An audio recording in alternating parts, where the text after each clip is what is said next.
Hello to chapter 23 of From the Earth to the Moon by Jule Verne in a translation by Louis Mercier and Eleanor E. King. And this chapter is titled The Projectile-Vehicle.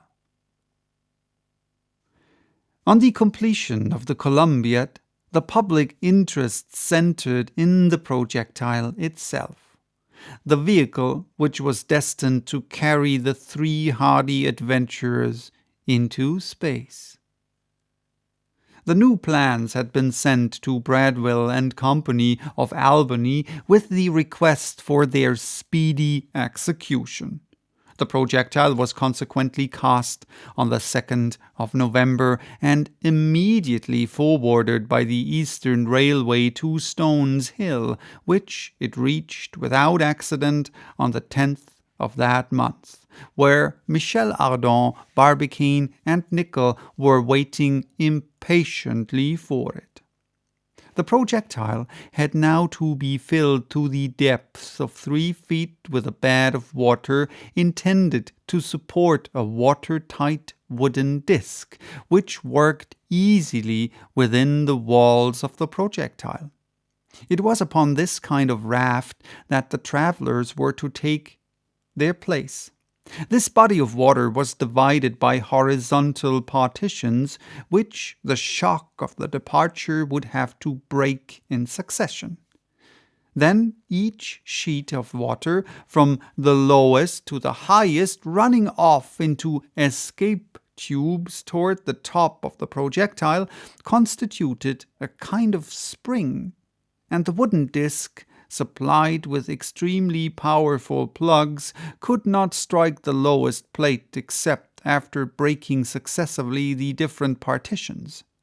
Undoubtedly, the travelers would still have to encounter a violent recoil after the complete escapement of the water, but the first shock would be almost entirely destroyed by this powerful spring.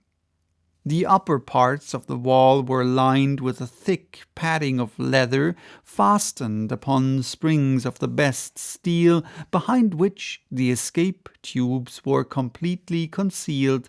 Thus, all imaginable precautions had been taken for averting the first shock, and if they did get crushed, they must, as Michel Ardan said, be made of very bad materials. The entrance into this metallic tower was by a narrow aperture contrived in the wall of the cone. This was hermetically closed by a plate of aluminium fastened internally by powerful screw pressure. The travelers could therefore quit their prison at pleasure as soon as they should reach the moon.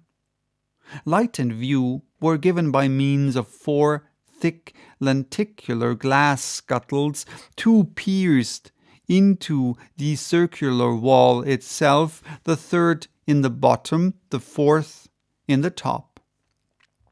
These scuttles then were protected against the shock of departure by plates led into solid grooves, which could easily be opened outward by unscrewing them from the inside. Reservoirs firmly fixed contained water and the necessary provisions, and fire and light were procurable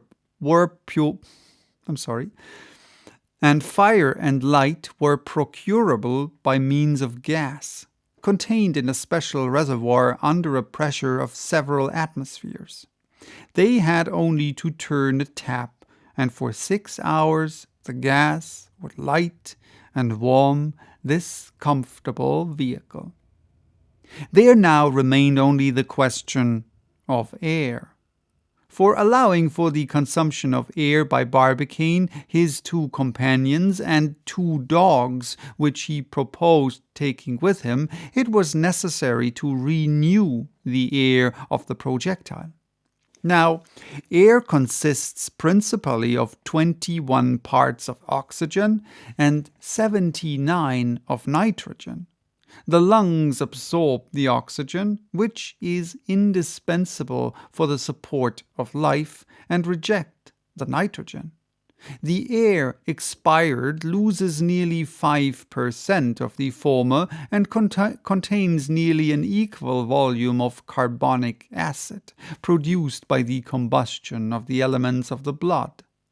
In an airtight enclosure, then, after a certain time, all the oxygen of the air will be replaced by the carbonic acid, a gas fatal to life.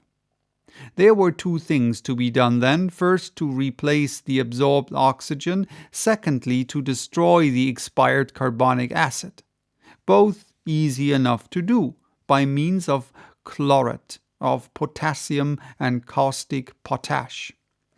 The former is a salt which appears under the form of white crystals. When raised to a temperature of 400 degrees, it is transformed into chlorure of potassium, and the oxygen which it contains is entirely liberated.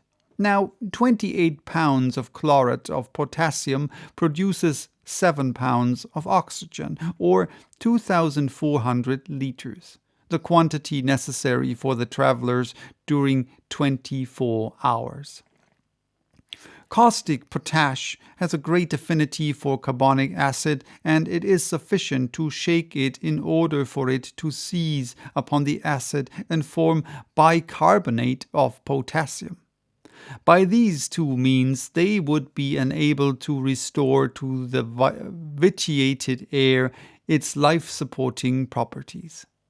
It is necessary, however, to add that the experiments had hitherto been made in anima vili. Whatever its scientific accuracy was, they were at present ignorant how it would answer with human beings. The honor of putting it to the proof was energetically claimed by J.T. Maston. "Since I am not to go," said the brave artillerist, "I may at least live a week in the projectile."